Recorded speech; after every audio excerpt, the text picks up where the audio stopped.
I think if you have a childhood where you did not have at least a friend with a treehouse, I feel like you just missed out on childhood. And right? I mean, just kids today, like they don't seem to go on adventures like we did and every other generation. Like there's no, they, play Fortnite. That's their adventure. I get it. When I was watching both of these movies, it brought back memories from my childhood, just doing fun and stupid things that would get us hurt or just led to cool life experiences. I wonder now, do kids go climb trees? Do they do anything? I've climbed like super high into trees where, you don't think of the consequences. You could easily just fall and hit the ground and...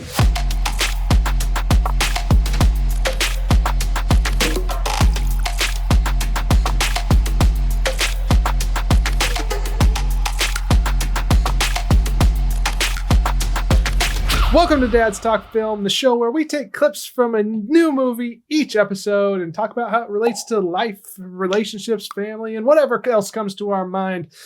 This episode is a very special episode, but I'll let Sean Marcus explain that right after he talks about Ryan Reynolds. Where are we at with all that? Drum roll! Do we have him? No, we still don't have Ryan. This is how many days we've been asking Ryan Reynolds to come on the show. He has yet to get in touch with us. Or maybe he has. I don't know yet. We'll check. But Ryan Reynolds, this is you. Come on, buddy. Come on the show. But yeah, explain what this special episode is for us. So this is a special episode because we are doing a double header. My buddy Sean and I from middle school, you might remember him as the gang fight stabbing from episode 2, 1, 2, 3. I forget which one. I think it was 1, episode 1. But Sean and I have this long, outdrawn debate on which movie is a better childhood adventure movie. Is it 1, Stand By Me, or 2, The Goonies? So I figured, what better way than to have a double header right here? Double header. Stand By Me versus The Goonies. Which one is a better childhood adventure movie? We're going to get into it, figure out, which one, the pros and cons, and what each one has to offer. And then we'll have you guys out there vote. And if we have 500 subscribers by this episode, we can have a little poll down here. So we'll see if we've reached that pinnacle of YouTube. I mean, we probably should have told them about that before this episode, but that's fine. If we got 500 right now as you're seeing this, then we will be able to do a poll. But maybe I don't know. But I'm excited. So let me just start off with this. Do you have a favorite? Honestly, so if I were to watch, if one of them came up on TV, I would probably watch Stand By Me. If I had to pick between two, if I was flipping the channels, I'd probably go with Stand By Me. I love both of them, but maybe it's because I haven't seen Stand By Me as much, or maybe it's just that I enjoy it more. It feels a bit more realistic to me. So, but obviously you're going to pick Goonies. Yeah. Yeah, I saw it on my 8th birthday. 8th birthday, I saw Goonies in the theater. I've been to the Goonies house twice for the 25th year anniversary of the movie and the 30th year anniversary. And I will be there on the 50th anniversary if they have one or not. I will be knocking on that door like, hey, let me in. I'll have to make it for that one then if it gets that far. So, but my friends and I, we went to Haystack Rock. We went to the school where they did the pyramid. We did the jail cell. We did the house tour, obviously, Mouth's house. And I've even been up in the attic. And it looks way different than the movie. But man, it doesn't have all the pirate stuff up there? No, but it holds a special place in my heart. It's just a great childhood adventure movie. Both are, but like you said, Stand By Me It's a little bit more realistic. It's something that every child could do. If they had heard of a dead body being out there, they might go looking for one. But they might also go looking for a pirate ship treasure. But chances are they might not find one. They might go hunting for a pirate ship treasure, but definitely not going to run into all the crazy adventure stuff that they do, which is what makes the movie really exciting and fun and stuff.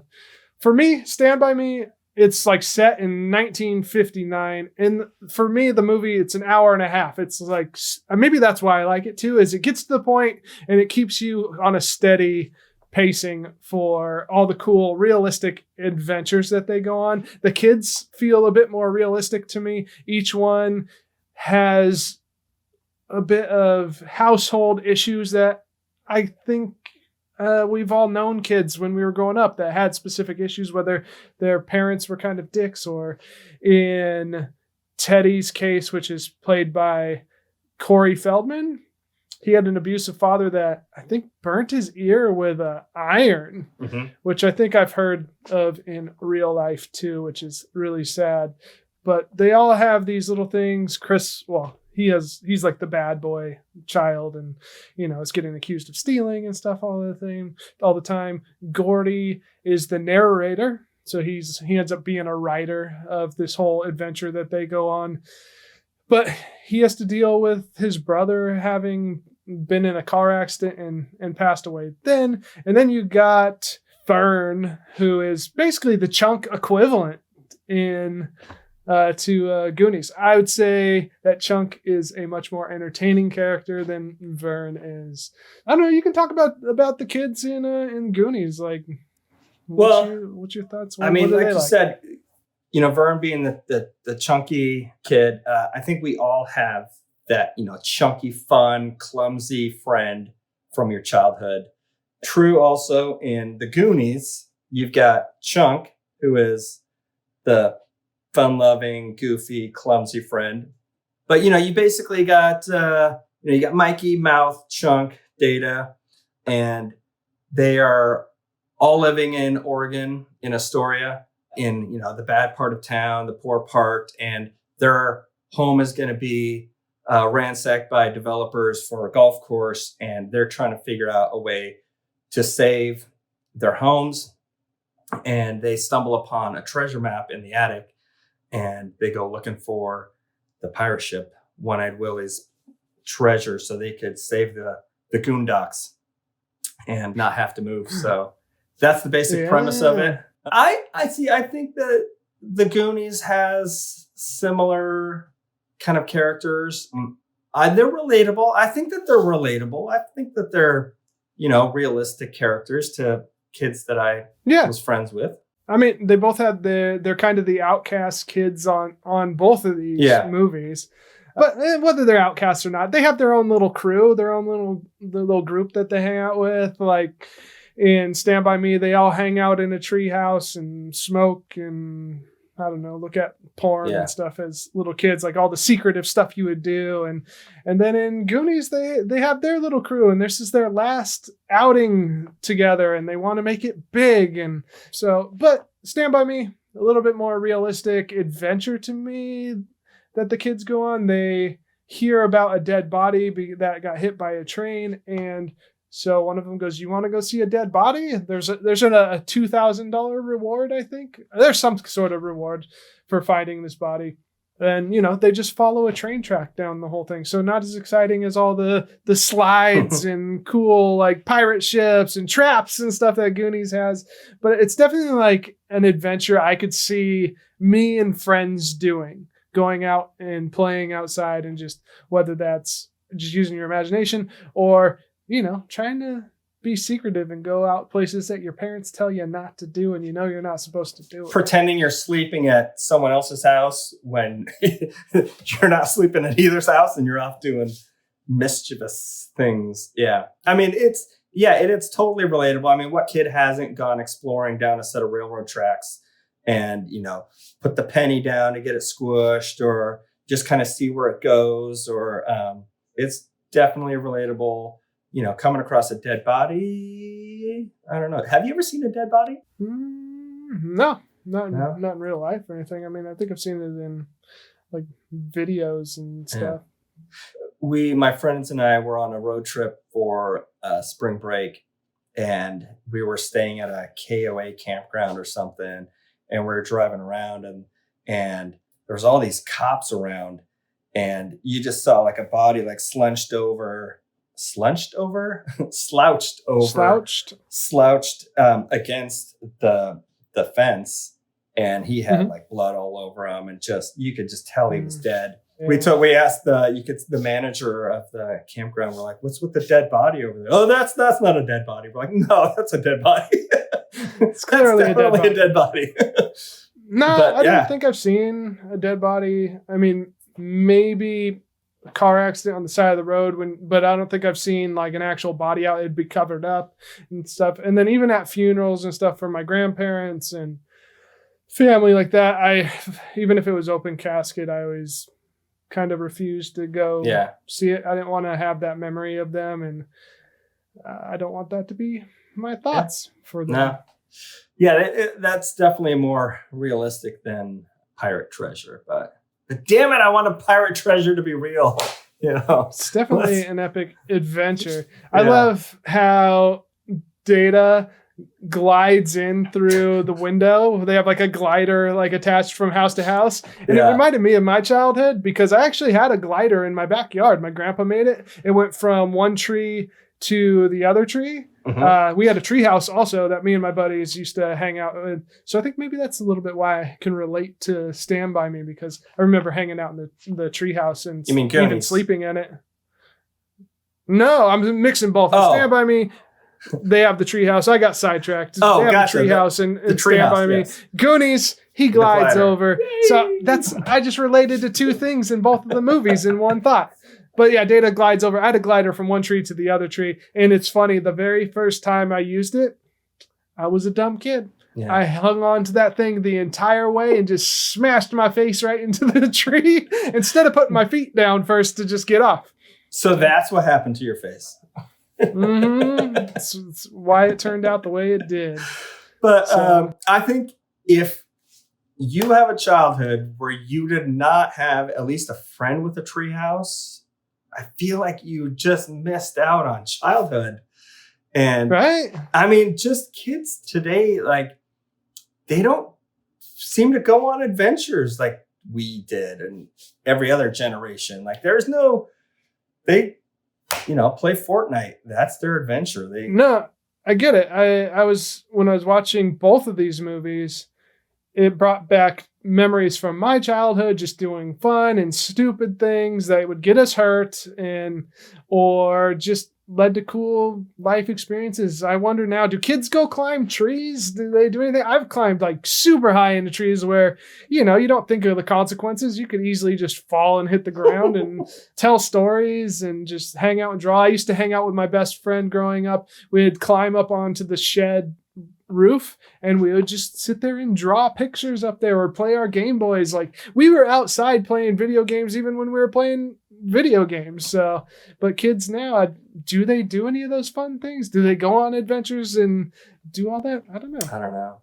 I mean, I grew up with the Nintendo, the Atari, and we would play it, but then like after a while it's like, okay, let's go outside. Yeah.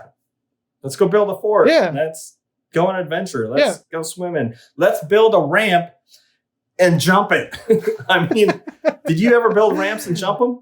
Oh, yeah. I used to dirt bike all the time. We'd go into the woods and we would bring little shovels or whatever we could. And we'd build up these huge dirt piles and then do stupid stuff. I remember trying to do like the Superman or tail whips and stuff and never landed any of them. But we tried and we were outside all the time. It was just a good time. It was just a blast. Yeah. I think definitely I'm going to make sure that Sebastian, our son, gets out there and gets into some, not trouble, but, gets out there and makes some adventures with their friends. Yeah. And then like in Stand By Me, there's like the easy, fun moments of they go into that junkyard where there's the dog that they know is trained to bite balls and all that stuff. And that's just like a thing as a kid. Sick you know, balls. you would take those risks. Yeah, you would take those risks. You'd climb that fence and then you'd just try to run away from a dog. And I don't know, it's like stupid, fun risks that you would take. But man, I hope kids do that stuff like still, or I'm going to try to get my daughter to go out and do outdoor things. And I feel like kids are just getting phones now and then they're stuck in that world. So let's give kids phones later in life or something. I don't know. Give them a flip phone. Right? With no data. Had to come home. Yeah. Where's the days when you came home and listened to the answering machine to see if anybody called you and if your friend called, or you go up and see if they're home and see if they can go out and play and stuff. Now everyone's just texting. Or you'd bike around to see where everyone's bikes were. And they're like, they're at this house. I know. I grew up in a cul-de-sac, and that was fun. Just, you could ride around back and forth in there, and then you got all the neighborhood kids, and then my best friend just lived up the street from me, so he was always coming down, and we'd, go rollerblading and do all that fun stuff. So these movies, both of them really bring that childhood memory back up to me. So just no phones, just outside, having fun, doing things you're probably not supposed to do and things that could probably get you hurt. Part of childhood. We're okay. We survived. Yeah. So, and the great thing, like we mentioned, there's a chunky kid in each one, and Corey Feldman is in both movies. Yeah. The only thing that would have made it better if it was the two Corys, Corey Feldman and Corey Haim, but we have Sean Astin, so he's all right too. Well, let's go with Corey since we're comparing those two. Which Corey would you say you like better? Like in Stand By Me, his performance there? I like Corey in Goonies more just because I just kind of like his character. But I felt more for Corey in Stand By Me because it starts off with him wanting to dodge the train and kind of gamble on his life and see if he could, do it. And you start to understand that he's got a pretty troubled childhood, and his dad's been locked up in the loony bin for most likely, obviously, PTSD from the war, and he's having a tough time. So you see all that kind of turn into him having a real troubled childhood, as all of them had a troubled childhood in one way or the other. So I think I agree with you. I think that's where I was going to go with my opinion too, is I think I enjoy Corey in Goonies, his character there, a little bit more than in Stand By Me. I think he's just a more enjoyable character to watch in that one. And that's the writing of it all and whatnot. But like you said, I think I felt for him more in Stand By Me because you could see the pain and you could see the reason why his personality is what it is, because he had a kind of a tough childhood that he was working through. So, whereas all the other kids in Goonies, I feel like it's a little bit more upbeat and happy, besides that they're all working towards a common goal of saving their little neighborhood. Yeah. So, whereas in Stand By Me, I feel like they are working through their own issues individually and being a support system for each other, because there's definitely moments where Chris consoles Gordy and the other way around, and they have these heartfelt moments, and whereas Goonies is just straight an adventure pretty much. I would say the story of Stand By Me is better in terms of character development and all of that, whereas the Goonies one is just a fun story of adventure and all that, but there's not a lot of development in it. You don't get a lot of backstory. You don't get a lot of how do they turn out in the future like you do with Stand By Me. And fun fact, I don't know if you noticed, if you picked up on this. Fun fact. You probably know this because they said it at the end of the movie, but who wrote Stand By Me? It was Stephen King. Mm-hmm. Right? Yeah. The book's not called Stand By Me though. No, it was I think it was called The Body. Yeah, you're right. I was gonna say Yeah. it's called Dead Kid on a Train. No, that's Samuel Jackson, Dead Kids on a Plane, on a Train. Okay. But Stephen King, not a lot of people know this, additional fun fact. He also wrote the other favorite movie that I mentioned earlier. He wrote Shawshank Redemption. He wrote this. He wrote The Green Mile. Yeah, just so many movies that you don't know. Bangers. Yeah, so many bangers. He actually did. He has a lot of movies. The Shining. He wrote The Shining. Cujo? Yeah, he wrote Cujo. Is that right? Yep. Christine, Pet Cemetery. But like all those horror movies are like, expected. You expect that from him. But like, and most people know that. But all these other movies, you don't realize that he wrote. That is a good one. He did write a lot. There's your fun fact. Enjoy. One thing I didn't realize, and I don't know if I just didn't pay attention or if it just slipped my mind, but right away when I was watching Goonies, I go, this is a Steven Spielberg movie? Mm-hmm. For some reason, I didn't know it was. Yeah. Maybe it just slipped in my mind a long time ago, or maybe I never paid attention. It makes so much more sense, though, with the Steven Spielberg thing when you start seeing, because there's so many correlations or like similarities to Indiana Jones, and you could see his impact on that. I believe there are some Easter eggs. I mean, I'm assuming there's a ton because there's so many different little traps and things going on. Because I know in Indiana Jones, they have references to Star Wars, and in Star Wars they have references to like E.T. and all these little Easter eggs. So I'm pretty sure there's some in the Goonies. No, I'm just going to talk about the similarities a little bit between the movies. I just wrote a few. We already talked about the rejected group of kids, but the villains in these movies. Yeah. These older movies, I just love how they're so distinct. And in these movies, the kids are so distinct. Each kid has his own little personality. Like I said, you got Data, who has all the gadgets, and you got Chunk, who's like the one who gets frustrated from getting teased all the time, but is also like, ooh, ice cream. And even when there's a dead body in the freezer. But one thing I did notice, and it's a small, stupid detail, is both villains have switchblade knives. So I don't know if that was just a thing of the time, but they both did. Just weird little thing I noticed. Yeah, the Fratellis are, I think, just an amazing set of protagonists for the movie. I mean, Ma Fratelli, she is just iconic. I mean, she was also in Throw Mama from the Train. And I think she only did like 3 movies or something before she died. But she's just iconic, I think, when it comes to a character. I mean, she always kind of plays the same. I think so, too. Yeah. There was like a scene where she's always slapping the one son, and she like does this full arm slap thing, and I think the other brother had headphones in or something on, and it like whips the cord out, and it was just some weird detail that I noticed, and he starts laughing, and that, I don't know their names, but the one guy who plays the other brother is actually Teddy from the movie Memento. He's in a lot of things. I think he's in the Matrix and stuff too, but Joe Pantaleones? Pantaleones? Yeah. That's enough.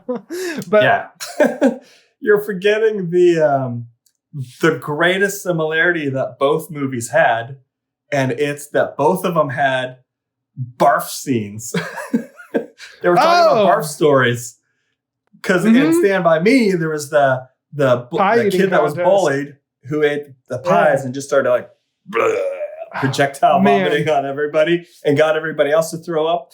And in Goonies, Chunk was talking about how the worst thing he ever did was go in and make all these fake barfing noises in the movie theater, and they got everyone else to throw up. Oh man, that's such a funny little scene. He's just like laying out all the terrible things he's done in life, or what he deemed as terrible. And tell us everything. Everything. He starts back when he was like super little. I can't believe he has so many stories, because he's like 10? I don't know. He's not that old. But the worst thing I ever did was I love Chunk. Just fun movie, fun scenes all the way through on that. as well. I think Goonies is just much more of a fun adventure, a lot of cool new things popping up. Whereas like, Stand By Me is pretty much, they have little key moments that are things that you can relate to as a child. Like I said, jumping over into the junkyard, running away from dogs, going swimming. The leeches scene was funny. I'm glad I've never had to deal with leeches in my life because they're just ripping those things off. And then leeches Gordy, suck. Have you dealt with leeches? We had a lake that we lived on. We rented a house once, and there was leeches in that lake. And oh man, you would always have to check yourself before you wreck yourself.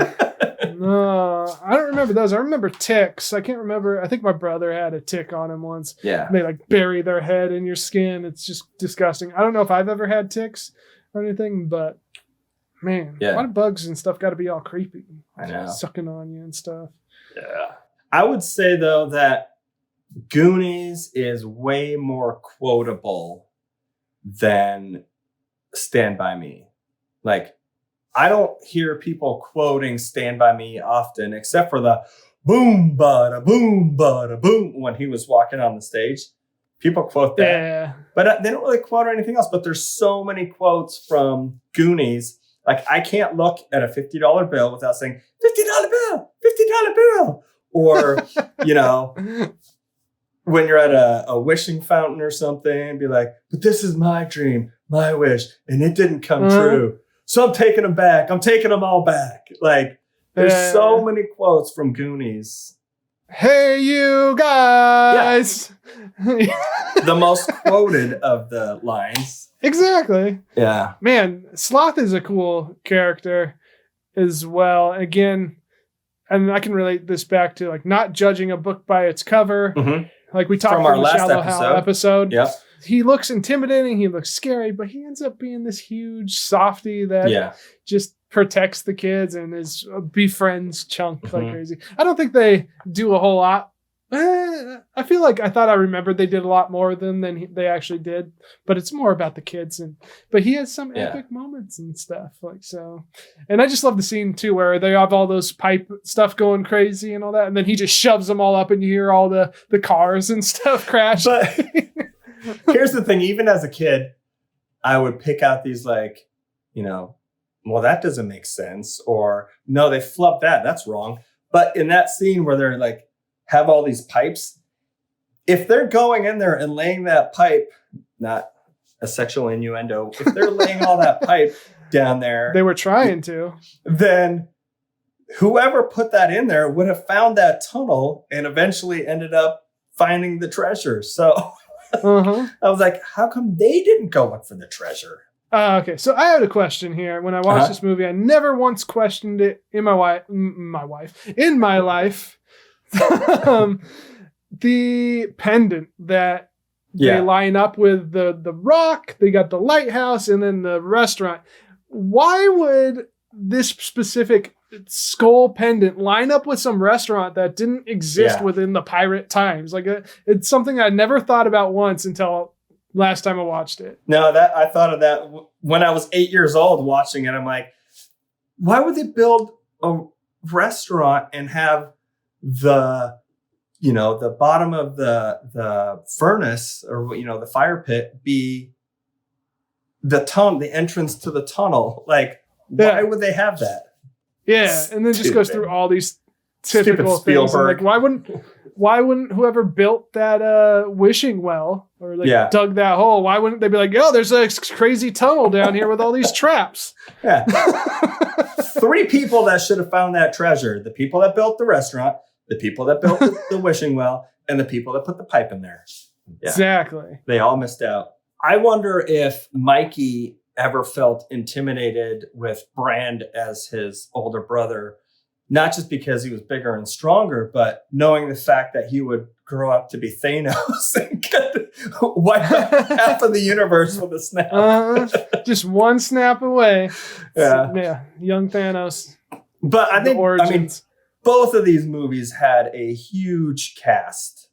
Sean Astin, Corey Feldman, Josh Brolin, you got River Sutherland, Phoenix, Will Wheaton, if you're a Family Guy fan.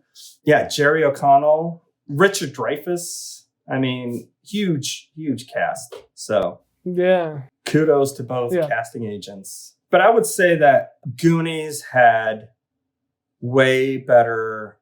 I mean, they had a music score. They had songs, hit songs. You don't really have that with Stand By Me. I mean, you've got the Stand By Me song, which is an amazing song. I mean, they do a lot of little jingles and stuff as they go through. It's just things that kids would pick up, singing all that.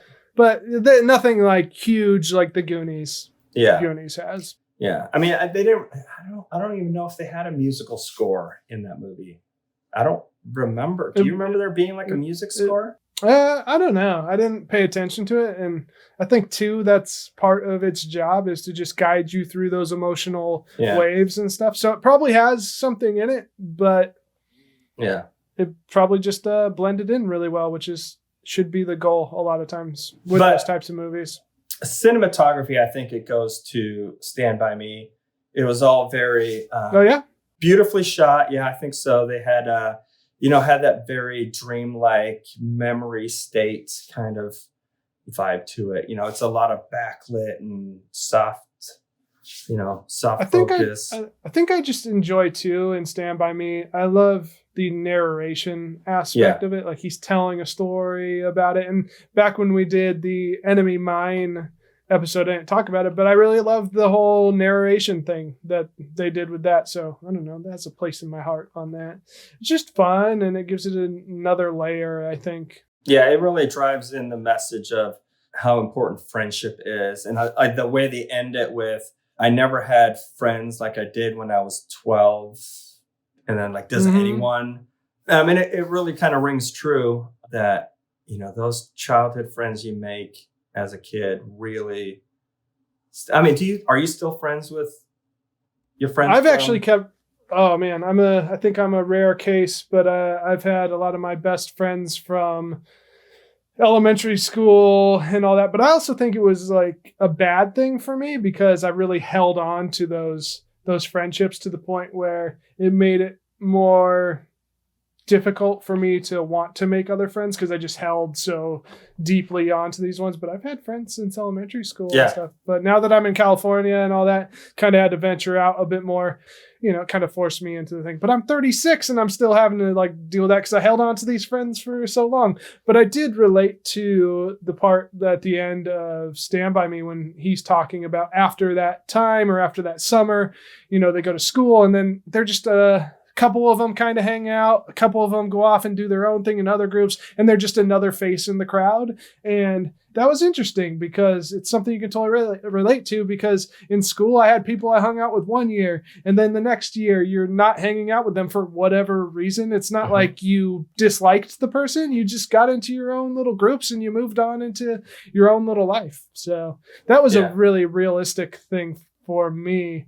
Much more relatable, I think, for me as a whole movie for Stand By Me. Going for the end of these movies, though. So at the end of Goonies, they have the cool epic pirate scene. Sloth comes in, does his little stabs the sail and slides down. Epic swinging saves and all that.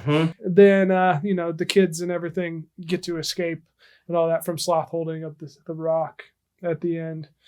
But wait, somehow Sloth is holding up the wrestler, The Rock. Let's get there. But at the end of the movie, I had a big question. So it's probably the same question that I had. Yeah. Okay.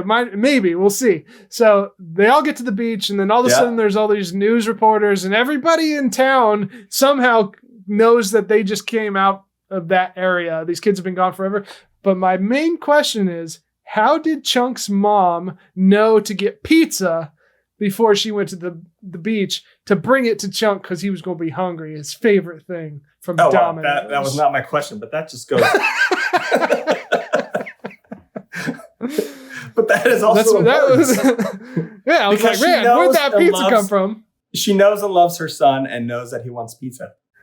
But how did they know that they were all gonna be on the beach? And like, it's gonna take at least 45 minutes to get that pizza. This didn't come from Little Caesar. It wasn't hot and ready. So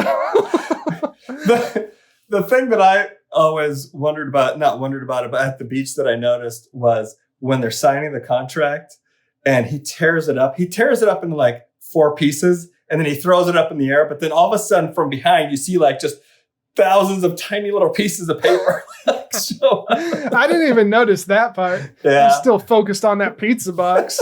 So man, what's going on? But no, why is that pizza the there? one thought I've had since I was a kid, and pretty much probably everyone in this watched it, when the pirate ship goes sailing out from the rock, why don't they just go after it? Grab a boat, go after the pirate ship, grab the rest of the treasure.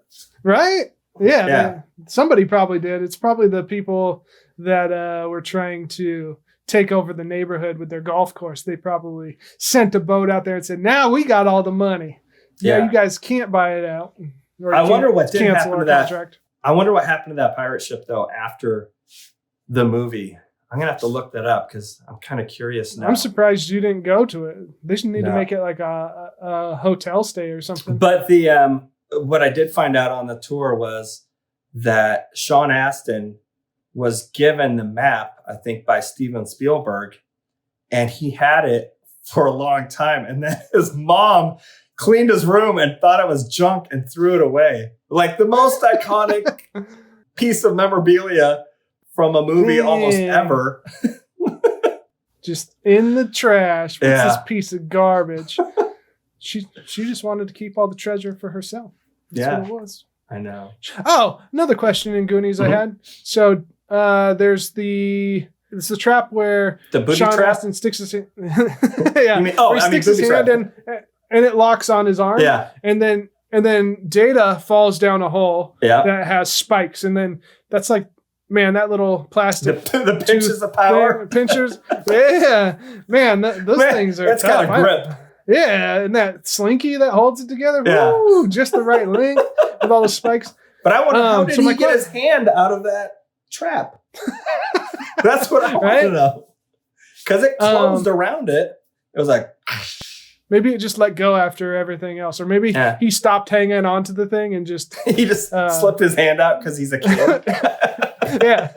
So he's like, oh, actually, I wasn't stuck. I could have moved this whole time. No, but my question is, okay, so they put a rope down there, but why would the proper path be a death trap? Yeah. Good point. At first I thought, did they go around a little hill or tunnel thing and they get down there? But then I remembered they had the rope, but that doesn't seem... Yeah, that doesn't seem like that would be the direction you would want seems like that'd be lead them. It's not, yeah. I mean, I guess they're protecting the treasure. Yeah. But who's actually protecting the treasure? If everyone's dead in this pirate ship, like who's protecting... Why is there this big old path to the... I'm thinking too much into it. Well, also, One-Eyed Willie, I mean, he sets all these traps to protect his treasure, but... And then just dies in a cave. These traps only last one time. Like, once the rocks fall down, they're not going to, like, reset themselves. That's so, true. All you got to do is have one person go through and set the traps, and then... But I don't know. Overall, I think people should watch both of the movies. Yeah, both are classics. Fun in their own way. And I think, more realistic was Stand By Me and a epic, fun adventure with The Goonies. The Goonies has everything, though. It's got a great cast. It's got great acting, a great script, great action and suspense, great antagonists, great protagonists, great soundtrack and music score. Like, it's just got so many things that I think edges out over Stand By Me. Yeah. Not to say that Stand By Me isn't great in and of itself. I think it comes down to a mood for me, just depending on what mood I'm in that day. Do I want to watch this epic adventure, or do I want to just watch these kids go and do their own little realistic adventure? But both fun, both good movies. So I'm going to say, all right, we got to rate these movies separately. So the first one, Goonies, out of the jewels that Mouth could hold in his mouth, how many jewels could he hold in his mouth? Did I say that right? How many jewels could you fit in your mouth for Goonies? I am going to go with a solid 12 gems in my mouth with one long stream of pearls. Okay, I'm doing 18 jewels and 4 long strings of pearls. Yeah. It's such a great movie to me. I think it's really hard to beat. From you. Yeah, it's really hard to beat. Stand By Me. I was going to go with how many leeches. How many ball sack leeches? I don't even know if I want to rate with leeches, but I am going to go with a solid 9 leeches. I don't know what the scale is, but I'm going with 9 leeches. I'm going 8 leeches. I'm going to say that those are equivalent to both on sides. It doesn't matter. You know our rating scales. Both it's are arbitrary. They never make sense. But what we want to know is, which movie do you like best? Which one do you think's the best childhood adventure movie? Or which one do you relate to the most? Put in the comments. Yeah. I'm just curious. I have a feeling Goonies is going to win, but I'm going to root for the Stand By Me crowd. So, which one do you think Ryan Reynolds would go with? Goonies. Hands down. See, everybody's going to... I'm kind of going to give it to Stand By Me on this one. You think so? Yeah. I don't know why. I feel like Ryan would go for a Stand By Me. Probably Ryan, contact us. Let us know which one you prefer. Yeah. And everyone else, do the same. Yeah. Contact us in the comments. This is just a fun special episode. Yeah. We want to know what you think. Make sure you hit up all our social medias on Instagram, Twitter, Facebook, YouTube. And if you like this doubleheader, maybe we'll do it again. Maybe give us suggestions on doubleheaders that we could look at too. So I think that'd be fun. I think it was a fun episode for us. Yeah. But yeah, go hit them all up. Patreon, Venmo, and all that stuff too. You know the drill. You've been here for a while. So yeah. See you next time. Peace. Bye guys. And to you, Goonies!